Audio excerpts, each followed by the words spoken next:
Welcome to our deep dive, everybody. Today we're going to explore global autism rates. And This is going to be a good one. it is. It is. We've got a lot of interesting research and data lined up. I love data. We'll try to understand not just what the numbers are, but why they vary so much around the world. Yeah. So, did you know that South Korea has a higher reported autism rate than the U.S.? Really? Their 2011 study, this is a while ago now, found 1 in 38 children were diagnosed. But this was, of course, before the shift to the DSM-5, and diagnostic methods differ between the two countries, so how do we even compare that to the U.S. rate of 1 in 54? And this is using the newer criteria, of course. Yeah. That's one of the puzzles we're going to unpack today. It is fascinating to see how prevalence rates, meaning how common autism is, fluctuate globally. And there are so many factors at play making direct comparisons, quite difficult. Right. So let's start with the basics. The World Health Organization estimates about 1 in 100 children worldwide have autism. Though I'm guessing that's not a fixed number. Definitely not, no. It's a constantly evolving estimate. One reason is the way we diagnose autism has changed significantly over time. Oh, okay. The criteria we use today are much broader than they were a few decades ago. I see. Each update to the diagnostic manuals, like the DSM-5 and ICD-11, refines the definition, which naturally impacts the number of individuals identified as autistic. So wait, you're saying that even the way we define autism can differ from country to country? Oh, yeah. That seems like a huge obstacle to getting a clear global picture. Absolutely. The U.S. primarily uses the DSM-5, while other countries might use the ICD-11. Mm-hmm. And while these manuals share many similarities, subtle differences can affect how autism is identified and categorized. Okay. That makes comparing data across different countries pretty tricky then. It really does. It's almost like we're missing pieces of the puzzle. Exactly. It's a bit of a measurement maze out there. Yeah. Countries use different methods to collect data. Some rely on population studies, which might involve large-scale parent surveys. Right. Or direct child screenings. Others use healthcare system reporting, which tracks medical records and insurance claims. Uh-huh. And then there are school-based assessments, relying on teacher observations and special education data. Each method has its own limitations, though, of course. So if a country relies heavily on healthcare system reporting, wouldn't that mean their reported autism rates might be lower if access to healthcare is limited? That's a great point. And on the flip side, a country with a robust healthcare system, plenty of specialists, and widespread awareness of autism might identify more cases. It's really interesting. So a higher reported rate doesn't necessarily mean more people actually have autism in that country, just that they might be better at detecting it. Precisely. It's like having a bigger, more refined net. You'll catch more fish, even if the actual number in the lake remains the same. Okay, yeah, I see. Makes sense. Yeah, that really clarifies it. That analogy really highlights the problem of comparing data across different contexts. So let's take South Korea, for example. Their data is from 2011, while the U.S. data we mentioned is from 2020. Right. How can we even begin to compare those numbers? You've hit on a major challenge. The context surrounding the data collection is crucial. We have to consider the methods used, the time frame, and even the diagnostic criteria employed. So considering all these factors, are there any specific insights that stand out from the data? Well, based on the latest available data, the U.S., Hong Kong, and Ireland, along with South Korea, have some of the highest reported rates. Okay. But again, we need to be cautious about interpreting those numbers. Right. It's not as simple as saying one country has more autism, right? Right. It's about understanding the complex interplay of factors, and healthcare access seems to be a big one, right? Absolutely. In many parts of the world, basic medical services are scarce, let alone specialized autism diagnostic services. Imagine the challenges a family faces if the nearest specialist is like a 10-hour drive away. Oh, wow. Yeah, that's tough. Yeah. It's heartbreaking to think about the barriers some families face just to get a diagnosis, let alone access the support they need. It's not just about statistics. It's about real people's lives. Exactly. And even if family can reach a healthcare provider, there's still the issue of diagnostic capacity. Are there enough qualified professionals to actually diagnose autism? That's a good point. This disparity is evident between developed and developing nations, with developed countries typically having more resources and established systems for autism identification and support. So even with equal access to healthcare, the availability of specialists could skew the data. Precisely. And it's not just resources and healthcare access that complicate the picture. Cultural factors play a significant role, too. That's right. We can't forget about how cultural norms and beliefs influence our understanding of autism. Awareness and education about autism vary globally. In some cultures, there's a limited understanding of what autism is, Yeah. and the signs might be misattributed to other factors. Right. This can lead to underdiagnosis or even misdiagnosis. This makes me think about how different cultures might interpret certain behaviors. For example, in some cultures, avoiding eye contact can be a sign of respect, but in others, it might be seen as a potential red flag for autism. That's a great example. What's considered typical child development differs across cultures, Right. and this can significantly impact how autism is perceived and diagnosed. For instance, repetitive movements could be seen as a form of meditation or deep concentration in one culture, but viewed entirely differently in another. So it's almost like each culture has its own unique lens through which they view autism, and that lens shapes how it's identified, understood, and addressed. This makes comparing global autism rates even more complex than simply looking at the numbers. You're absolutely right. The cultural context surrounding autism is incredibly important. And speaking of cultural context, one factor we can't ignore is the role of social stigma. That's a crucial point. How does stigma affect families seeking help for their children? In some societies, mental health conditions, including autism, are heavily stigmatized. This stigma can prevent families from seeking help or even acknowledging that their child might be autistic. It's a major barrier to early intervention and support. That's incredibly sad to think about. It is. The fear of judgment or shame could prevent a child from getting the help they need. Are there any other cultural elements that might influence how families approach an autism diagnosis? Definitely. Cultural interpretations of behavior are key. Hmm. What's considered typical child development varies greatly across cultures. Uh-huh. For instance, repetitive movements might be seen as a form of meditation or a sign of deep concentration in some cultures. Right. But in others, it might be interpreted as a symptom of autism. So, something viewed as a red flag for autism in one culture could be completely normal in another. That adds another layer of complexity to the data. Exactly. It's not always a straightforward comparison. We also need to consider the influence of traditional medicine and family structures. In many cultures, families might first consult traditional healers or rely on extended family support before seeking a formal diagnosis from a medical professional. So, the path to diagnosis might look very different depending on where you are in the world. It seems like we need to dig deeper into these cultural nuances to understand the full picture of global autism rates. You're spot on. It's not just about the numbers. It's about understanding the diverse experiences of autistic individuals and their families around the world. And that's what makes this topic so fascinating. Yeah, it really is. It is. It's clear that we need to look beyond the raw numbers to understand the complexities of global autism rates.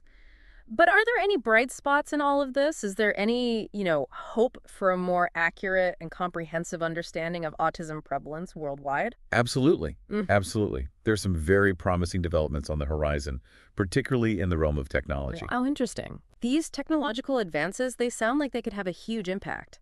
Tell me more about how they're being used.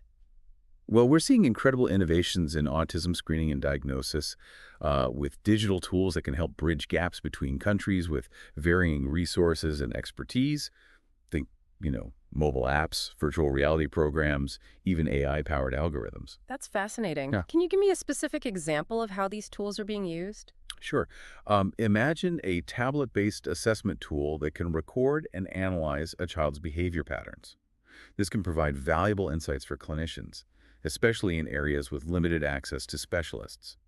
Another example is virtual reality, which can be used to create controlled environments to evaluate social interactions. This can be especially helpful for individuals who might find traditional assessments overwhelming. So these tools, they can help make the screening process faster, more accessible, and even more consistent across different cultures and healthcare systems. Exactly. Standardization is a key advantage of many of these digital tools. They can help minimize the variability we often see with traditional diagnostic methods, which, rely heavily on individual clinicians' interpretations. Okay, yeah, that makes sense. A standardized approach, I can definitely see how that could go a long way in helping us get a clearer picture of autism prevalence worldwide. Are there any other efforts focused on creating more consistency in how we diagnose autism globally? There's a significant push for universal diagnostic guidelines.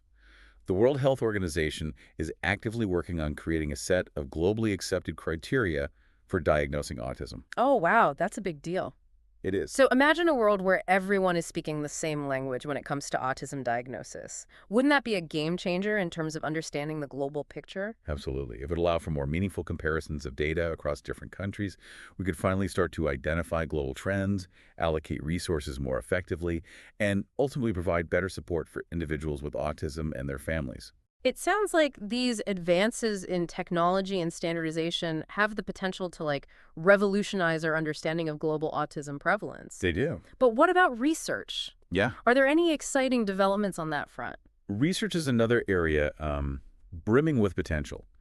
Scientists are um, delving deep into the complexities of autism, exploring everything from genetics to environmental factors. I'm always eager to hear about cutting-edge research. What are some of the key areas scientists are focusing on? Well, genetic research is a hotbed of activity right now.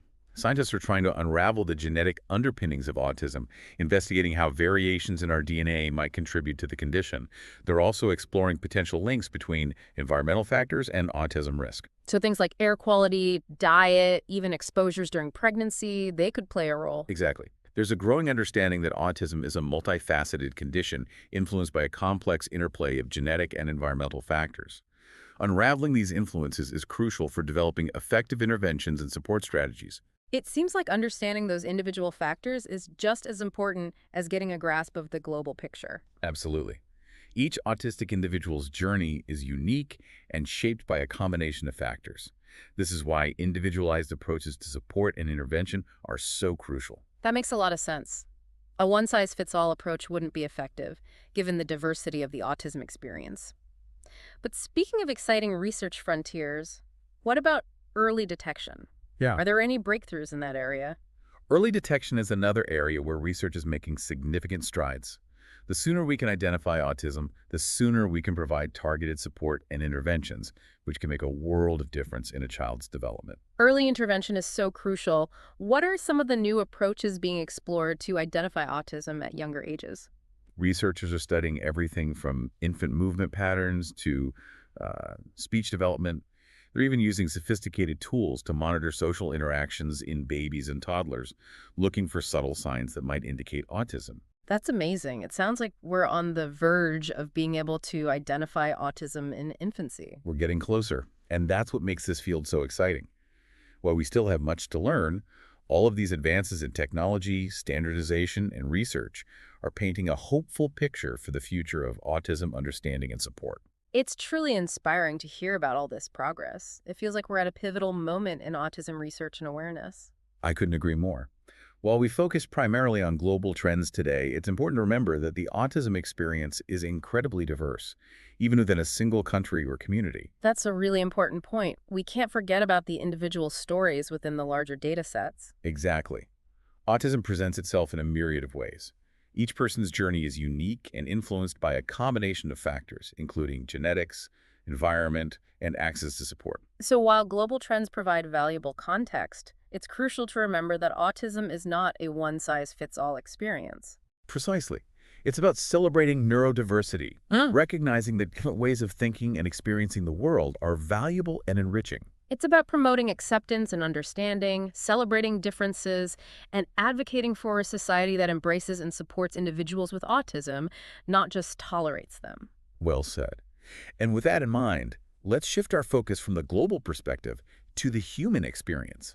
Remember, behind every statistic, every data point, there's a human story. That's a powerful reminder. It's easy to get caught up in the numbers, but ultimately, this is about people's lives. Wow, it's been quite a journey exploring the complexities of global autism rates. It really has. We've learned that comparing numbers across countries is like navigating a maze, Yeah. with so many factors impacting how autism is identified, understood, and reported. It's definitely not as straightforward as just looking at the stats. Right. We have to consider everything from evolving diagnostic criteria to cultural interpretations of behavior to the availability of resources and support services.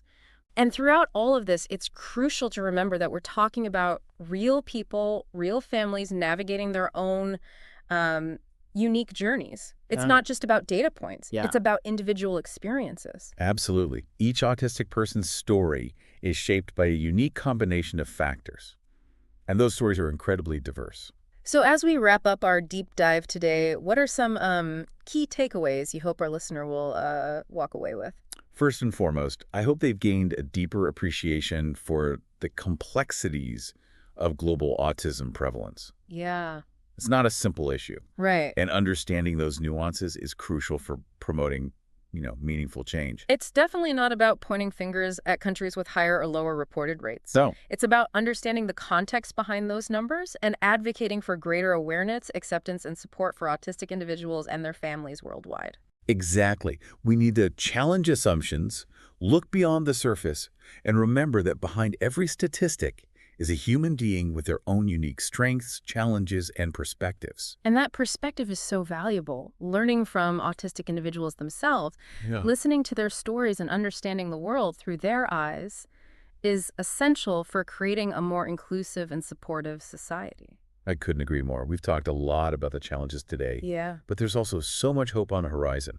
Advances in technology, standardization efforts, and groundbreaking research are paving the way for a brighter future for autistic individuals and their families around the world.